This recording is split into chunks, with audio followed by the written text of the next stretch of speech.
A justiça é palco para diversos casos contraditórios, principalmente no Brasil. Mas imagine agora as proporções dos danos causados por meio da condenação dura para crimes mais pesados, quando sentenciado alguém a passar o resto da vida atrás das grades por engano.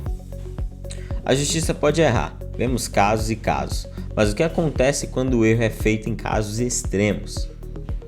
Vamos ver agora pessoas condenadas à prisão perpétua por engano. Mas antes, não esquece de deixar o like e ativar o sininho para receber mais conteúdos e novidades como essa.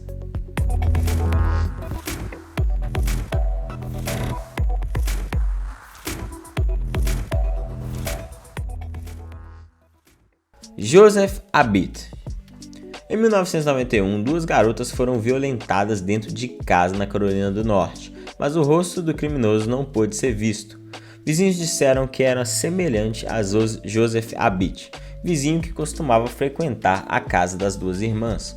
As vítimas identificaram Abit, dentre outros rostos, como sendo o abusador, porém testes foram feitos nas roupas e não houve nenhum positivo para o material do suspeito. Outros testes vieram como inconclusivos. Mesmo com a falta de provas, em 1995, o homem foi julgado, levando em conta que as duas garotas afirmaram que ele seria o abusador. Mesmo com um álibi que comprova que estava trabalhando no momento do ataque, seu empregador não tinha como acessar os registros de 4 anos atrás, que foi quando o crime aconteceu. Joseph foi condenado com base na identificação das irmãs. O homem ficou atrás das grades por 14 anos, até finalmente ser libertado no ano de 2005. Foi exonerado por conta das evidências de DNA. O agravante aqui é que tanto as vítimas como os vizinhos identificaram uma pessoa errada, levando a investigação toda para o caminho errado. Isso não é raro de acontecer, na verdade 75% das condenações equivocadas são feitas por relatos e identificações de testemunhas. Por esse motivo, muitas das vezes, e dependendo do local onde se realiza o julgamento, testemunhas oculares não podem digitar o rumo de um caso, nem condenando nem inocentando ninguém. O caso de Abit chamou muita atenção, mas mesmo depois de ter sido libertado, não recebeu sequer uma indenização. O homem passou mais de uma década preso por estupro. A vida para detentos que cometem esses crimes se torna um inferno dentro da prisão e ele ainda era inocente. Não teve nenhuma reparação e perdeu anos de sua vida pagando por um crime de outra pessoa. Danny Brown. Brown foi acusado em 1981 em Toledo, Ohio, pelo estupro e assassinato de uma mulher dentro de seu apartamento, com seus filhos em outro cômodo. Danny Brown, para um ex-namorado da moça e o filho dela de 6 anos de idade, identificou o rapaz como alguém que esteve no apartamento no dia do crime. O menino descreveu uma briga e o caso foi montado na hipótese de que o homem teria matado a vítima. No processo de reconhecimento, o garoto identificou o ex-namorado da mãe, fazendo com que o caso seguisse nessa teoria, mesmo que o depoimento de uma criança de 6 anos ainda mais traumatizada não fosse confiável. Nenhum teste de DNA foi realizado até o ano de 2001, quando ele foi provado inocente, mas não só isso, o teste identificou o assassino, que já estava preso por ter cometido um assassinato e estupro em 1982, similar ao ocorrido. Mais uma vez, basear a investigação em um testemunho, principalmente de uma criança traumatizada, levou à condenação de um inocente. Mesmo depois de 20 anos preso injustamente, Danny não recebeu qualquer indenização e seu nome continua na lista de interesse criminal, mesmo após ser totalmente inocentado. Timothy Bridges. Em maio de 1979, uma senhora de 83 anos, Modine Wise, foi encontrada por sua neta espancada dentro da casa. Havia também suspeita de que teria sido violentada. A senhora residia na Carolina do Norte e estava em um estado de saúde delicado, por isso nunca foi capaz de descrever o agressor. Além disso, ela negava que teria sido violentada, mas seu médico testemunhou dizendo que havia hematomas consistentes com estupro. Modine faleceu 13 meses após o crime, sem deixar qualquer descrição ou prova para concluir o caso. Sem qualquer pista, a polícia foi surpreendida com o relato de 3 indivíduos com a ficha criminal suja que diziam que Timothy havia confessado para eles. O caso contra Bridges foi inteiramente construído com base no testemunho desses indivíduos. Um especialista treinado pelo FBI também deu seu testemunho para análise microscópica de pelos, afirmando que poderia identificar alguns fios de cabelo recuperados na cena como sendo acusado. Na cena foi encontrada uma marca de mão com sangue que não bateu com a de Timothy, mas mesmo assim, em 2 de fevereiro de 1991, ele foi condenado a sentenciado à prisão perpétua. O Innocence Project, a Associação Nacional de Advogados de Defesa, entraram no caso com o objetivo de provar a inocência do homem. Depois de diversas tentativas, relatos e provas que nunca foram levantadas pela investigação e de provar que policiais pagaram os informantes, além de plantar provas, finalmente em 16 de fevereiro de 2016 as acusações contra Timothy foram retiradas. Ele já havia ficado preso por 25 anos.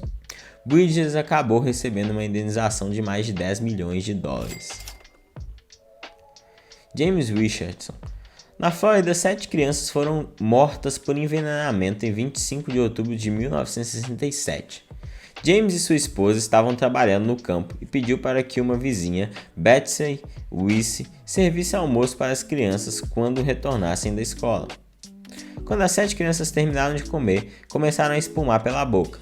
Mais tarde, a polícia descobriu que o arroz e o feijão estavam envenenados com uma pesticida conhecida como paratião. A babá disse que havia visto veneno dentro do galpão da família, levando a acreditar que o pai das crianças o teria usado para envenenar seus filhos. James passou a ser foco da investigação quando se descobriu que um agente de seguros de vida havia visitado a casa da família pouco antes do envenenamento. Ele teria discutido sobre fazer um seguro para toda a sua família. A investigação, no entanto, falhou em informar que a visita foi feita de surpresa pelo agente e que James nunca fechou o acordo, já que não poderia cobrir as taxas. Mais tarde surgiram 3 detentos que estiveram na cela com James durante o período que estava preso, esperando pelo julgamento, que alegavam que ele teria admitido os assassinatos. Mais tarde veio a ser descoberto que os detentos fabricaram informações falsas em troca de amenizar suas penas. Richardson foi condenado à morte com base em todas as informações coletadas, mas nenhuma prova. Em 1972, com a proibição da pena de morte, ele foi condenado à prisão perpétua. Em 1988, a ex-babá teria preparado o almoço para as crianças, confessou o crime para um funcionário do lar de idosos. Além disso, as evidências de que os testemunhos teriam sido fabricados veio à tona e a prova de que outras testemunhas teriam sido suprimidas. Estas que poderiam inocentar James também foi descoberta. Depois de passar 22 anos preso por um crime que não cometeu, finalmente foi provado inocente em 1989. Em 2008, entrou com processo contra condenação injusta contra o condado que o julgou culpado.